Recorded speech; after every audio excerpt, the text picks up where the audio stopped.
25절까지의 말씀입니다. 구약 성경 1163면에 있습니다. 에스겔 11장 14절에서 25절까지의 말씀, 우리 구약 성경 1163면에 있습니다. 우리 14절부터 25절까지 교독하시겠습니다. 여호와의 말씀이 내게 임하여 이르시되 인자야 예루살렘 온 이스라엘 족속을 향하여 이르기를 너희는 여호와에게서 멀리 떠나라. 이 땅은 우리에게 주어 기업이 되게 하신 것이라 하였나니 그런즉 너는 말하기를 주 여호와의 말씀에 내가 비록 그들을 멀리 이방인 가운데로 쫓아내어 여러 나라에 흩었으나 그들이 도달한 나라들에서 내가 잠깐 그들에게 성소가 되리라 하셨다 하고 너는 또 말하기를 주 여호와의 말씀에 내가 너희를 만민 가운데서 모으며 너희를 흩은 여러 나라 가운데에서 모아내고 이스라엘 땅을 너희에게 주리라 하셨다 하라. 그들이 그리로 가서 그 가운데에 모든 미운 물건과 모든 가증한 것을 제거하여 버릴지라. 내가 그들에게 한 마음을 주고 그 속에 새 영을 주며 그 몸에서 돌 같은 마음을 제거하고 살처럼 부드러운 마음을 주어 내 율례를 따르며 내 규례를 지켜 행하게 하리니 그들은 내 백성이 되고 나는 그들의 하나님이 되리라. 그러나 미운 것과 가증한 것을 마음으로 따르는 자는 내가 그 행위대로 그 머리에 갚으리라. 나 주 여호와의 말이니라. 그때의 그룹들이 날개를 드는데 바퀴도 그 곁에 있고 이스라엘 하나님의 영광도 그 위에 덮였더니 여호와의 영광이 성읍 가운데서부터 올라가 성읍 동쪽 산에 머무르고 주의 영이 나를 들어 하나님의 영의 환상 중에 데리고 갈대아에 있는 사로잡힌 자 중에 이르시더니 내가 본 환상이 나를 떠나 올라간지라. 내가 사로잡힌 자에게 여호와께서 내게 보이신 모든 일을 말하니라. 아멘. 네, 우리가 에스겔서를 지금 계속 보고 있습니다. 우리 에스겔서를 통해서 명확하게 알아야 하는 한 가지 사실이 있습니다. 에스겔서를 지금까지 우리가 오늘로써 한 20번째 지금 이제 설교를 하게 되는데 이 20번의 설교를 들으시면서 어떤 것들을 느끼십니까? 어떤 것들을 에스겔서를 통해서 깨닫게 되셨습니까? 하나님은 하나님의 백성이라 할지라도 하나님의 백성이 죄를 범하면 심판하신다. 사실 지금까지 모든 내용들이 바로 이 사실을 말씀하고 있습니다. 그러나 하나님께서 자기 백성을 심판하시는 이유가 단지 죄를 응징하는 것 그것에만 목적이 있다라고 생각하신다면 그것은 우리의 큰 오해이고 착각입니다. 하나님께서 자기 백성을 심판하시는 궁극적인 목적이 무엇입니까? 하나님께서 왜 하나님의 사람들, 하나님의 백성이라고 일컬어지는 이스라엘 백성들을 왜 징계하십니까? 그 징계의 이유가 무엇입니까? 바로 이 회복을 위한 징계인 것이죠. 하나님과의 관계의 회복을 위해서 하나님께서 심판하시는 것입니다. 이스라엘 백성들 그리고 하나님의 백성이라고 불림을 받는 성도라고 불림을 받는 저와 여러분들의 신앙의 회복을 위해서 하나님께서 징계하시고 하나님께서 심판하시는 것입니다. 바로 이 관계의 회복, 신앙의 성장과 성숙 이것을 위해서 하나님께서 징계를 하시는 이유가 여기에 있는 것이죠. 그러므로 우리가 징계를 받고 있더라도 하나님과의 바른 관계를 우리가 갈망하고 회개하며 하나님 앞에 나아가고 엎드린다면 하나님께서 그 모든 것들을 또 용서해 주시는 이유가 여기에 있는 것이죠. 하나님께서 목적하신 바대로 징계에 목적하신 바대로 하나님과의 관계 회복을 위해서 우리가 다시 하나님께 돌이킨다면 우리가 죄를 회개하고 하나님께 엎드린다면 하나님께서 그 모든 징계와 심판들을 하나님께서 거두어 가시는 것입니다. 저는 오늘 말씀을 통해서 우리가 하나님의 심판을 받을 때, 하나님께 징계를 받을 때 어떻게 하는 것이 이 성경적인 대처 방법인지 오늘 말씀을 통해서 함께 나누도록 하겠습니다. 오늘 이 말씀을 우리가 잘 들으시고 나의 것으로 아멘으로 받으시기를 소망합니다. 먼저 15절의 말씀입니다. 인자야 예루살렘 주민이 내 형제 곧 내 형제와 친척과 온 이스라엘 족속을 향하여 이르기를 너희는 여호와에게서 멀리 떠나라. 이 땅은 우리에게 주어 기업이 되게 하신 것이라 하였나니. 이 15절의 말씀이 무슨 내용입니까? 예루살렘은 우리가 아는 것처럼 바벨론에 의해서 이제 멸망당하게 되어 있습니다. 그리고 에스겔이 지금 환상을 보고 이 에스겔서를 기록하고 있을 이 당시에도 이미 1차, 2차 포로들이 끌려간 상태였고 이제 마지막 예루살렘이 완전히 멸망해서 마지막 3차 포로가 이제 잡혀오기 직전, 끌려오기 직전, 바로 그 2차와 3차 이 바벨론 포로기 사이에 이 환상을 보고 기록을 하고 있습니다. 이 예루살렘은 바벨론에 의해서 이제 곧 있으면 멸망당합니다. 그러나 이 멸망당하기 전까지 제가 방금 말씀드렸던 것처럼 1차와 2차, 두 차례에 걸쳐서 포로로 끌려가는 이 과정들이 있었던 것이죠. 그래서 이 바벨론으로 끌려가는 사람들도 있었고 여전히 끌려가지 않은 채 예루살렘에 살고 있는 사람들도 있었습니다. 이 예루살렘에 남아있는 사람들, 1차, 2차 이 포로로 끌려가지 않고 여전히 예루살렘에 남아 그래서 살아가고 있는 사람들, 이 사람들이 이 바벨론으로 끌려가는 사람들을 보면서 무슨 생각을 했겠습니까? 1차 바벨론, 2차 바벨론 포로로 끌려가는 사람들을 보면서 이 예루살렘에 남아있는 이 사람들이 무슨 생각을 했습니까? 자기보다 죄를 많이 저질렀기 때문에, 하나님 앞에 죄를 많이 저질렀기 때문에 지금 포로로 끌려가고 있는 것이다 라고 이 예루살렘에 남아있던 사람들이 생각을 했다는 것입니다. 그러나 사실은 어떻습니까? 사실은 그 반대죠. 포로로 끌려간 사람들은 살게 되는 것이고 1차, 2차, 3차 포로로 끌려가지 못한, 그래서 여전히 예루살렘에 남아있는 사람들은 다 어떻게 됩니까? 다 죽임을 당한다라는 것이 우리가 지난 시간에 살펴본 말씀의 내용이었습니다. 그런데 이 예루살렘에 남아있는 사람들이 이 사실을 몰랐던 것이죠. 그래서 15절 하반절을 보시면 이 땅은 우리에게 주어 기업이 되게 하신 것이다. 남아있는 사람들이 바벨론 포로로 끌려가고 있는 사람들을 보면서 너희들은 죄를 많이 지어서 하나님이 주신 약속의 땅, 이 예루살렘을 기업으로 받지 못하고 이제 이방 땅으로 끌려가지만, 그러나 우리는 하나님 앞에 떳떳하기 때문에, 하나님 앞에 죄가 없기 때문에 하나님께서 이 예루살렘을, 이 유다 땅을 우리에게 기업으로 주셨다라고 그렇게 생각을 하며 끌려가는 자들을 향해서 말을 했다는 것입니다. 하나님은 이런 생각을 가지고 있는 이 유다에게, 이런 생각을 가진 채 예루살렘을 살아가고 있는 이스라엘 백성들에게 어떻게 말씀하십니까? 16절의 말씀입니다. 그런즉 너는 말하기를 주 여호와의 말씀에 내가 비록 그들을 멀리 이방인 가운데로 쫓아내어 여러 나라에 흩었으나 그들이 도달한 나라들에서 내가 잠깐 그들에게 성소가 되리라 하셨다 하고.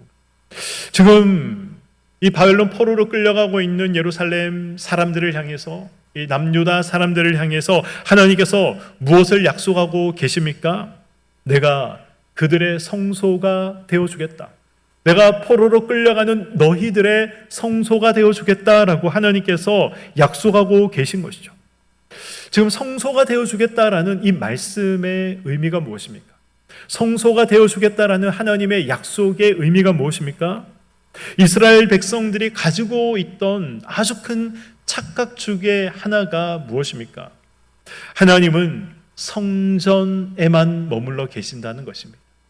하나님께서 성전에만 머물러 계시고 그 성전은 예루살렘 안에 있기 때문에, 그래서 하나님이 머무시는 성전, 그리고 이 성전이 있는 예루살렘은 결단코 파괴되거나 멸망하지 않는다라는 것이 이 이스라엘 백성들이 가지고 있었던 생각이었습니다.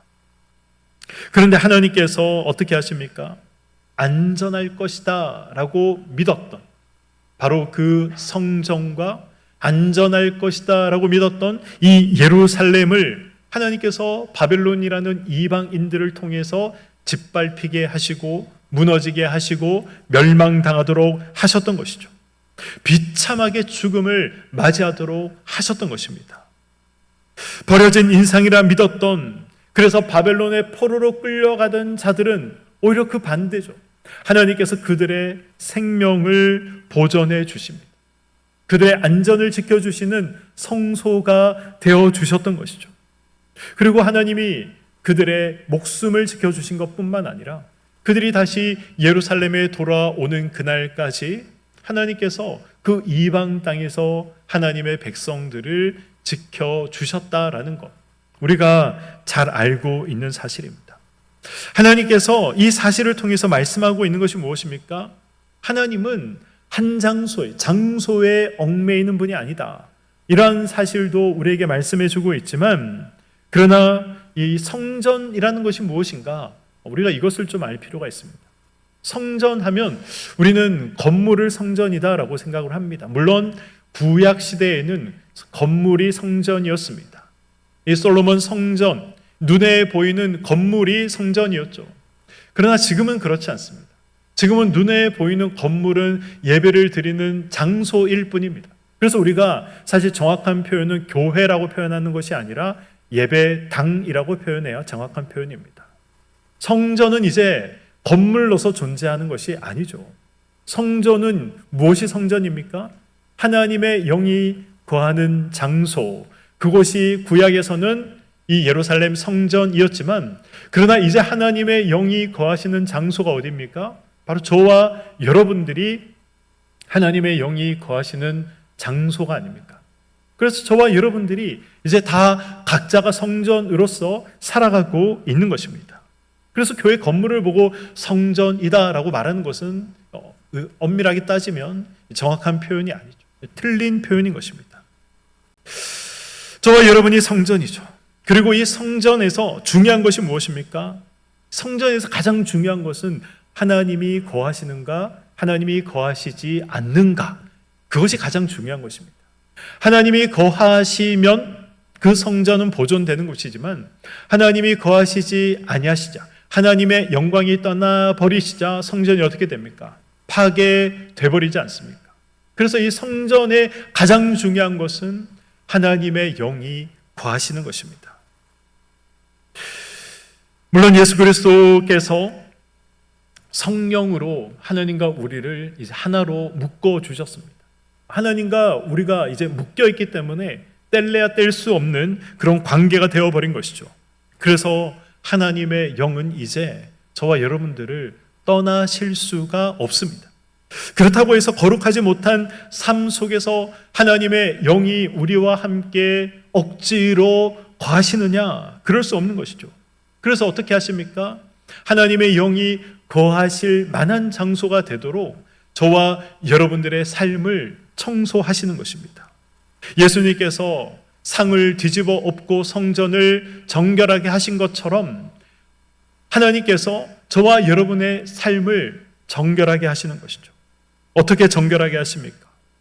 성전다운 성전이 될 수 있도록 저와 여러분들이 죄를 범하고 있다면, 거룩한 삶을 살아가고 있지 못하다면 하나님께서 징계라는 것을 통해서 저와 여러분을 청소하시는 것입니다. 택함을 받은 성도도 언제든지 징계받을 수 있다. 언제든지 심판받을 수 있다. 택함을 받은 성도도 언제든지 하나님의 진노를 경험할 수 있다. 오늘 이 말씀은 이 사실을 저와 여러분들에게 말씀하고 있는 것입니다.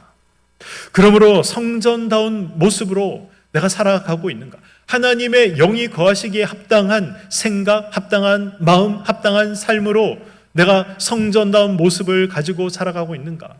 우리가 이러한 질문들은 늘 우리의 삶 속에 두어야 할 질문이고 스스로에게 물어봐야 할 질문인 것입니다. 이어지는 18절의 말씀입니다. 그들이 그리로 가서 그 가운데의 모든 미운 물건과 모든 가증한 것을 제거하여 버릴지라. 하나님께서 지금 이 바벨론 포로로 끌려간 이 예루살렘 사람들을 향해서, 남유다 사람들을 향해서 지금 무엇을 제거하라라고 말씀하십니까? 그들을 음란하게 만들었고 그들을 멸망으로 이끈 미운 물건과 그리고 가증한 것들을 제거하라라고 말씀하고 계십니다. 바벨론에 잡혀간 이 유다 백성들, 그들은 자신들이 바벨론에 잡혀갈 때 그리고 또 예루살렘의 멸망을 지켜보면서 생각했을 것입니다.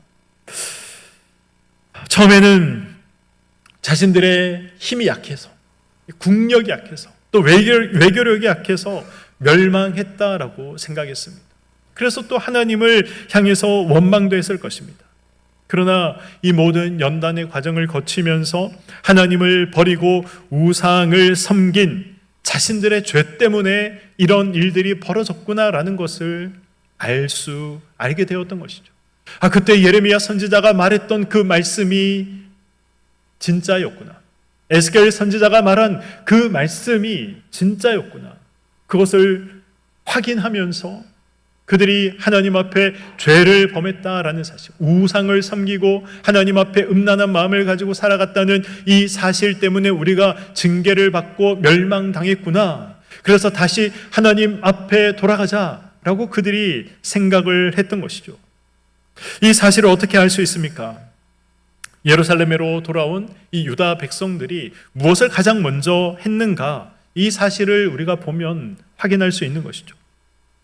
이 바벨론 포로로 끌려갔던 이스라엘 백성들이 다시 돌아왔을 때 그들이 돌아와서 예루살렘에서 가장 먼저 한 것이 무엇입니까? 성전을 재건한 것이고, 그리고 또 이 예루살렘을 재건한 것, 이것을 통해서 알 수 있는 것이죠. 성전을 재건하면서 그냥 재건하지 않았습니다. 가지고 있던, 그리고 남아있던 모든 우상의 흔적들, 모든 우상들을 다 제거하면서 성전을 재건했던 것이죠. 바벨론 포로 귀환 후에 성경 기록들, 그러니까 이제 바벨론에서 포로로 돌아온 후에 이스라엘 백성들의 삶을 기록한 성경의 내용들을 한번 쭉 보시기 바랍니다. 하나님께서 우상을 섬기는 문제 때문에 이스라엘 백성들을 책망하시는 내용이 전혀 나오고 있지 않습니다. 예루살렘 멸망이라는 이 징계를 통해서, 하나님의 징계를 통해서 이 우상 숭배만큼은 철저하게 경계했다라는 사실을 우리가 알 수 있는 것이죠. 바로 이런 모습이 구원받은 사람들에게 있어야 하는 것입니다. 구원받았다라는 이 말의 의미가 무엇입니까? 단순히 하나님의 심판을 피했다, 아니면 천국에 들어간다, 그런 의미로만 이 구원받았다라는 말이 사용되는 것이 아닙니다. 구원받았다라는 이 말, 구원이 가지고 있는 의미가 무엇입니까? 고린도 후서 5장의 말씀처럼 새로운 피조물이 되었다는 것이죠. 그러므로 새로운 피조물이 되었기 때문에 이전에, 예수를 믿기 이전, 구원받기 이전의 삶과 이후의 삶은 확연히 달라질 수밖에 없고 차이가 날 수밖에 없습니다. 하나님의 백성이라 말하지만 성품의 변화가 없다면, 하나님의 백성이라 말하지만 삶의 변화가 없다면 구원받은 백성이다라고 말할 수 없는 것이죠. 물론 구원받은 백성이라 하더라도 우리가 구원받은 백성이지만 사실 그런 삶을 살지 않습니까? 여전히 죄를 범하며 살아가고 있지 않습니까?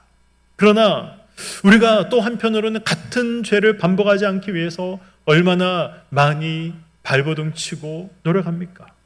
적극적으로 하나님이 기뻐하시는 그런 정결한 삶, 거룩한 삶을 살아가기 위해서 우리가 얼마나 부단히 애쓰고 힘쓰며 기도합니까? 이런 삶을 사는데 어떻게 구원받지 않았던 그 모습과 구원받은 후의 모습이 같다라고 말할 수가 있겠습니까? 말씀에 비추어 삶을 한번 돌아보시길 바랍니다. 구원받은 백성으로서 그런 확실한 표징이 있으십니까? 예수님은 마태복음 7장 21절에 이렇게 말씀을 하십니다.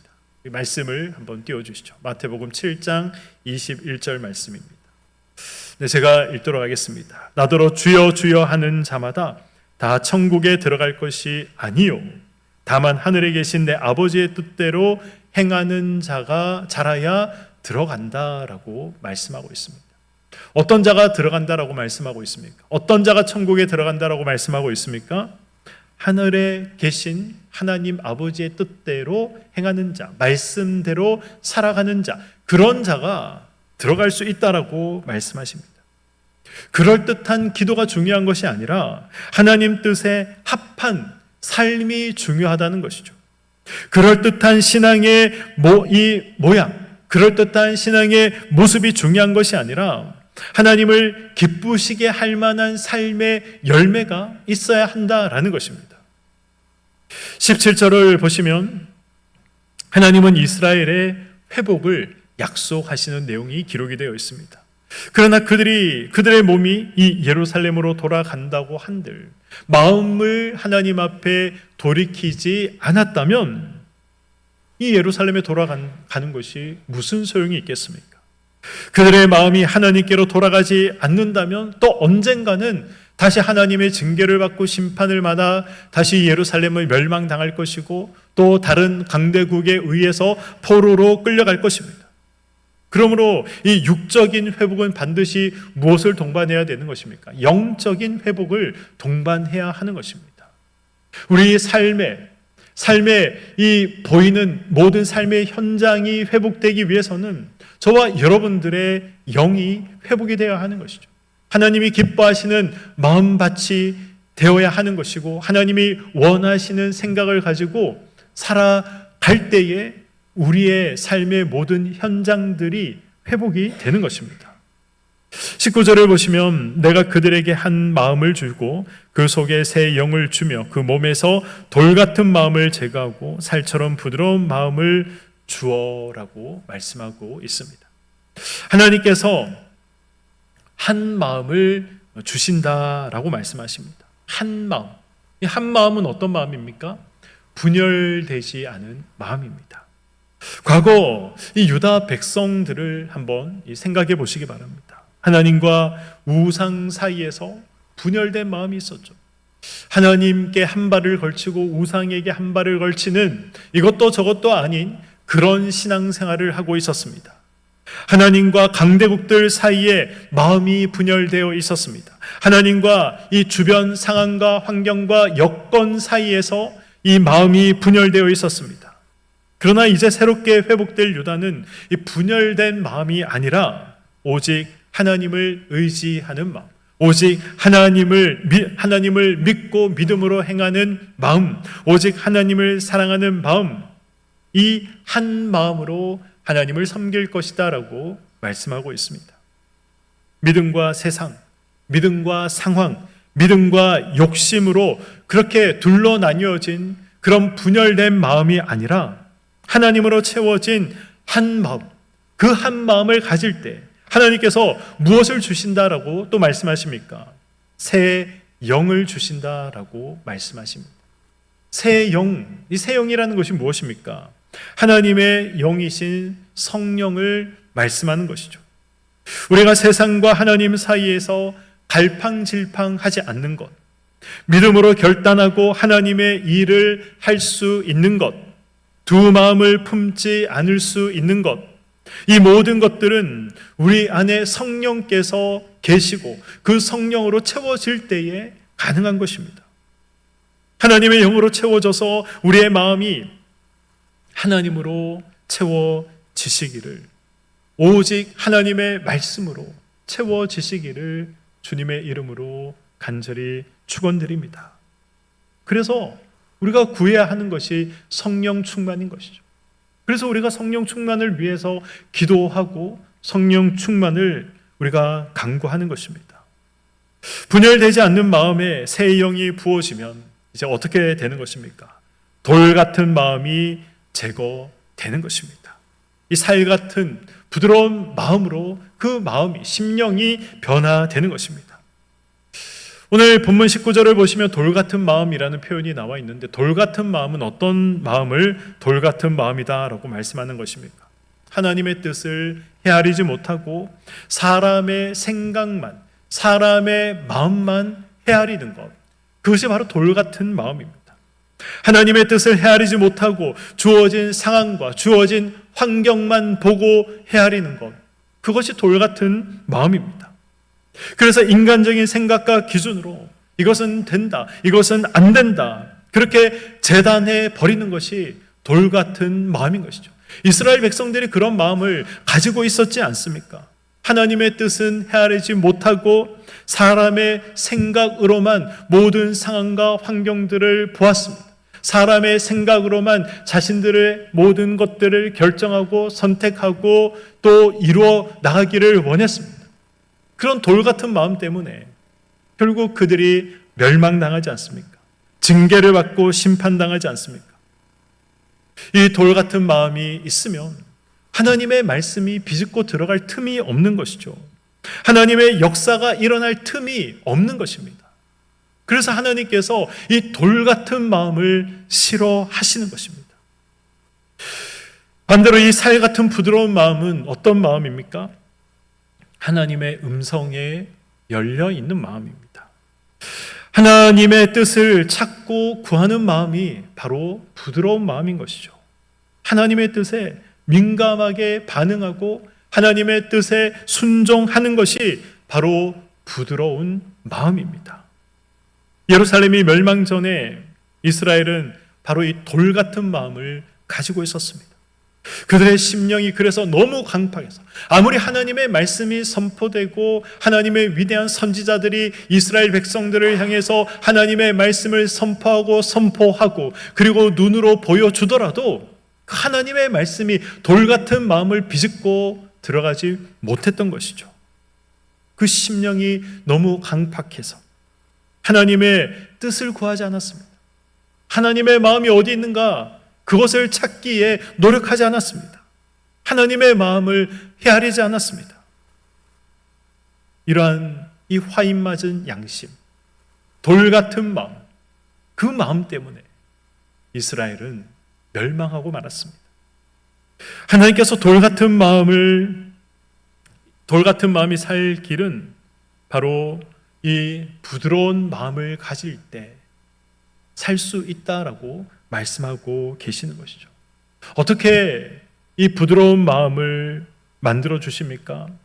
나라가 멸망당하는 징계를 통해서 소유한 모든 것들을 빼앗기고 이방인들에게 이 자신의 소유가 이 탈탈 털리는 그러한 징계를 통해서 사랑하는 가족이 죽어나가고 사랑하는 가족이 포로로 끌려가고 이 많은 고통을 받는 그러한 징계를 통해서 하나님께서 단단한 돌 같은 마음을 가루로 만들어서 부드러운 마음으로 바꾸셨던 것입니다.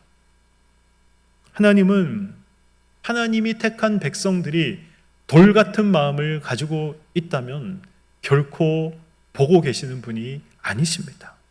그 돌을 깨뜨려서 모래로, 그래서 부드러운 마음을 가질 수 있도록 하나님께서 반드시 만드십니다. 어떻게 만드십니까? 징계를 통해 만드시는 것이죠. 이 사실은 어떻게 본다면 참 감사한 일이지만 그러나 또 어떻게 본다면 참 무서운 내용입니다. 지금 내 마음이 돌 같은 마음인가 아니면 부드러운 마음인가 점검해 보시기를 바랍니다. 하나님의 뜻을 찾기에 갈급한 마음인가 아니면 메마른 마음인가 점검하시고 부드러운 마음으로 가꾸어 나가시는 저와 여러분이 되시기를 소망합니다. 부드러운 마음을 가지게 될 때 어떤 일이 일어납니까? 20절의 말씀입니다. 내 율례를 따르며 내 규례를 지켜 행하게 하리니 그들은 내 백성이 되고 나는 그들의 무엇이 되리라 라고 말씀합니까? 하나님이 되리라. 그들의 하나님이 되리라 라고 말씀하십니다. 사랑하는 성도 여러분, 하나님의 역사를 경험하고 싶으십니까? 간증이 넘치는 그런 삶을 살아가고 싶으십니까? 그렇다면 두 마음을 품지 마시기 바랍니다. 돌 같은 마음으로 살아가지 마시기 바랍니다. 하나님은 전지전능하시다. 그렇게 말하면서 혹시 상황과 환경만 보고 계시지는 않습니까? 믿음이 중요하다 말하면서 믿음 없는 선택과 결정을 하며 살아가고 있지는 않으십니까? 그것이 바로 두 마음을 품은 것입니다. 하나님은 두 마음을 품은 자의 하나님이 되지 않겠다라고 지금 말씀하고 계십니다. 하나님을 향한 한 마음을 가진 자의 하나님, 하나님의 뜻을 구하는 부드러운 마음을 가진 자의 하나님이 되겠다라고 하나님께서 선명하게 저와 여러분들에게 말씀하고 계십니다. 우리가 한 마음을 가진다면 하나님은 우리의 하나님이 되시고, 우리가 한 마음을 가진다면 우리의 하나님이 되신 하나님께서 놀라운 일들을 우리의 삶 가운데, 우리 교회 가운데 하나님께서 행하시는 것입니다. 23절을 보시면 하나님의 영광이 이 마침내 예루살렘을 떠나서 이제 이 예루살렘 동편에 있는 감람산에 머물게 되는 장면이 기록이 되어 있습니다. 하나님의 영광이 지금 지성소에서 감람산까지 이르게 되는 이 과정들을 한번 머릿속에 떠올려 보시기 바랍니다. 우리가 8장부터 지금까지의 내용들을 쭉 보면서 하나님의 영광이라는 이 단어가 등장을 하고, 그리고 하나님의 이 영광이 점점 이동하는 내용들을 우리가 계속해서 살펴봤습니다. 하나님의 영광은 원래 어디에 머무셨습니까? 지성소 안에, 정확하게 따지면 지성소 안에 놓여 있는 이 법궤 위의 그룹들의 날개 사이, 그것을 이제 시은좌, 시은소 이렇게 이야기를 하는데, 바로 그 법궤 위 그룹들의 날개 사이에 하나님의 영광이 머물고 계셨습니다. 그런데 그 지성소에 있던 하나님의 영광이 어떻게 됩니까? 그 하나님의 영광이 떠나기 시작합니다. 하나님의 영광이 지성소를 떠나 처음에는 성전 문지방에 이르게 됩니다. 성전 문지방에 이르렀던 하나님의 영광이 이제 성전 동문에 이르게 되고, 성전 동문에 이르렀던 하나님의 영광이 이제 성읍으로 이동하게 되고, 성읍으로 이동한 하나님의 영광이 이제 성읍을 떠나서 예루살렘이 내려다 보이는 감람산에 하나님의 영광이 머물게 되었다라고 23절은 기록을 하고 있습니다. 하나님의 영광이 이동해 가는 것을 한번 보시기 바랍니다. 우리가 하나님의 영광이 이동해 가는 이 과정을 통해서 무엇을 우리가 알 수 있고 확인할 수 있습니까? 하나님의 마음을 알 수 있고 확인할 수 있는 것이죠. 하나님께서 지금 단번에 지성소에서 하나님의 영광이 떠나가는 것이 아니라 그 하나님의 영광이 점점 한 장소에서 다른 장소로, 또 그 장소에서 다른 장소로 그렇게 이동해 나가는 것을 우리가 확인할 수 있지 않습니까? 무엇을 말하는 것입니까? 하나님께서도 떠나기 싫다라는 것, 하나님께서도 떠나시는 것을 주저하고 계신다라는 것을 말씀하고 있는 것이죠. 그러나 예루살렘은 거룩한 하나님의 영광이 머물기에 적합하지 않은 그런 장소로 전락하고 말았습니다. 그래서 하나님의 영광은 주저하면서도 이 예루살렘을 떠나가 버린 것이죠. 우리의 삶도, 또 우리의 가정과 교회도, 우리가 살고 있는 이 세상도 동일하다는 것을 잊지 마시기 바랍니다. 하나님의 영광이 머무시기에 합당한 개인의 삶, 합당한 가정, 합당한 교회가 되어야 하는 것입니다. 한 마음과 부드러운 마음으로 하나님 앞에 서야 하고, 말씀에 우리가 반응해야 하고, 말씀에 순종해야 하는 것입니다. 그렇지 않으면 하나님께서 돌 같은 마음을 깨뜨려 버리시는 것이죠. 예루살렘을 멸망시키셨듯이 저와 여러분의 삶을 그렇게 하나님이 철저하게 깨뜨리시는 것입니다. 하나님의 영광이 떠난 인생이 아니라 하나님의 영광이 머무시는 인생들이 되시기를 소망합니다. 하나님의 영광이 머무는 그런 우리 교회가 되기를 간절히 소망합니다. 오늘 말씀을 맺도록 하겠습니다. 25절 말씀을 보시면 이 에스겔이 말씀을 증거하는 대상과 그리고 증거한 내용이 무엇인가에 대해서 기록을 하고 있습니다. 증거의 대상이 무엇입니까? 증거의 대상이 누구입니까? 사로잡힌 자. 이 사로잡힌 자가 바로 말씀 증거의 대상이 되었던 것이고, 증거의 내용은 무엇입니까? 여호와께서 내게 보이신 모든 일이다라고 성경은 기록하고 있습니다. 사로잡힌 자들은 바벨론에 끌려간 자들입니다. 바벨론에 끌려간 자들은 누구입니까? 하나님께서 남겨두신 자들이죠. 그리고 가감없이 보여주신 대로 에스겔에게 이 남겨둔 자들에게 보여주라라고 말씀하고 계십니다. 여호와의 영광이 떠날 것이다라는 이 사실, 그리고 유다 백성들이 그토록 이 애지중지하던 예루살렘 성과 성전이 파괴될 것이다라는 이 사실, 그리고 하나님의 영광이 떠날 것이다라는 이 사실을 전하라라고 말씀하십니다. 그리고 이 말씀은 세상에 남겨진 저와 여러분에게 동일하게 말씀하고 있는 말씀이라는 사실도 기억해야 합니다. 저와 여러분들도 돌 같은 마음을 가지고 살아가게 되면 망하게 되어 있습니다. 심판을 받게 되어 있습니다. 그러나 부드러운 마음을 가지고 살아간다면 하나님의 영광이 머무는 인생으로, 복된 인생을 살아가게 되는 것이죠. 이 돌 같은 마음이 아니라 부드러운 마음을 가지기를, 우리가 두 마음이 아니라 한 마음을 가지기를 소망해야 할 이유가 여기에 있는 것입니다. 하나님의 뜻을 헤아리지 못하고 사람의 뜻만 헤아리시는 그런 어리석은 생각을, 마음을 가지지 마시기 바랍니다. 하나님의 뜻을 헤아리지 못하고 주어진 환경과 주어진 상황만 헤아리는 그런 돌 같은 마음을 가지지 마시기 바랍니다. 하나님은 전지전능하시다, 그렇게 말하고 고백하지만 전지전능하신 하나님을 믿는 믿음의 삶의 내용이 없는 인생을 살아가지 마시기 바랍니다. 믿음이 중요하다 말하고 고백한다면 믿음 없는 선택과 결정이 아니라 믿음으로 선택하시고 결정하며 살아가시길 소망합니다. 그 부드러운 마음을 가지고 살아갈 때 하나님의 영광이 저와 여러분의 삶 가운데, 우리 가정 가운데, 우리 교회 가운데 하나님의 영광이 임하시는 것이고, 그리고 그 하나님의 영광 때문에 우리가 감사와 기쁨과 즐거움의 고백이 우리의 삶 가운데 끊어지지 않는 것입니다. 그 하나님의 영광 때문에 어려운 문제들, 또 기도의 제목들조차도 다 간증거리로 하나님 은혜의 역사로 변화되는 것입니다.